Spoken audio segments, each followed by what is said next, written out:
Well, the Indy 11 this week cleared a major and necessary hurdle to help ensure the team's future when Governor Eric Holcomb signed into law Senate Bill 7, paving the way for a new multi-purpose stadium.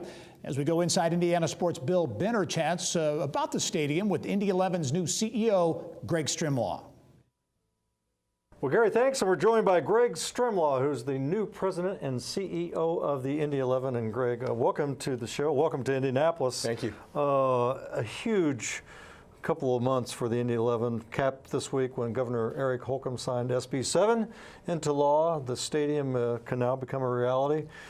First, your reaction to, because I know it was a long, tough process. It's been a grind. The process still continues, but certainly from a legislative standpoint, it's nice to be through the State House, and we really appreciate everybody that's been involved. Our fans were very vocal about their support of that, and now we get to move on to the next steps with the City of Indianapolis. And the next step would be you got to go to the City County Council. City, absolutely. We're going to have a consultation process with the public and the city, and we're going to be able to be in a better position to identify the when and the where in terms of the next steps. Yeah, and the when and the where. Of course, everybody wants to know the when and the where, and there's great curiosity about the stadium. We've seen the renderings, and it looks like it's going to be a fabulous project. But can you give us any hints? At this point, we're really in the exploratory stages, so we look forward to escalating that now in the months ahead for sure. Renderings are available online, of course. Everybody that's seen them, it really understands. Well, I'm personally really excited about the soccer-specific stadium.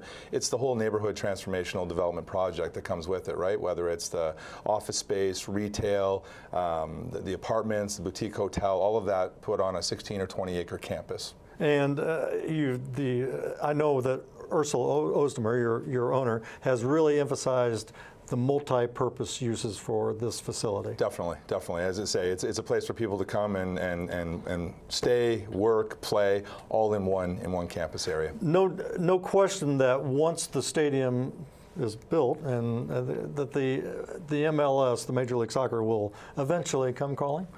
Well, we think so, but ultimately we're building the stadium because we think it's the right thing, and regardless of which league we play in. We play in an incredible league right now in USL Professional.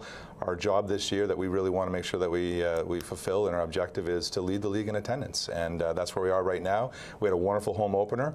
Of course, we've been away for the month of the last month or so, but the boys in blue are back in town for the next 5 straight games at home at Lucas Oil. But our home opener, we had over 20,000 fans. Yeah, and the team's doing well. Let's you were an executive with the CBC in Toronto. That's right. What brought you to this job and to Indy? Really intrigued. Well, love the city. My wife and I have always loved Indianapolis. We've been here many times. So a great place to raise a family, standard of living, but very intrigued by I think Indy 11 is fraught with opportunity. So I've always been opportunistic, and once I met Ursula and some of the ownership group, it was, we sealed the deal. Yeah, good. And again, the team is off to a good start. Yep, 4-2. We have a playoff position, but we've been on the road a bit, so it's going to be nice to return home, play at Lucas Oil, and hopefully get on another winning streak. Yeah, and Ursula said this is the best talent they've had. Martin Rennie, your coach, represented with coaches and players represented. Yeah, we've got 13 different countries on our squad, a 23-man roster, and if you include the coaches, we've got 15 countries represented in the world's game.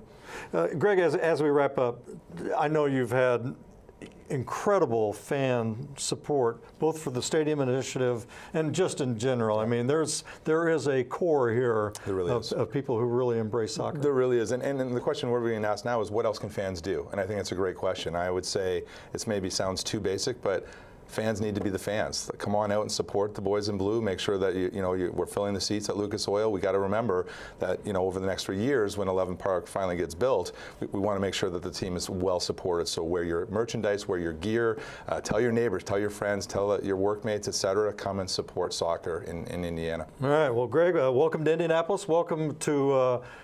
Again, we all are very eager to see how this all plays out. Thanks for being on the. Thank you so much. Thanks for being on the show. Appreciate it. Gary, back to you.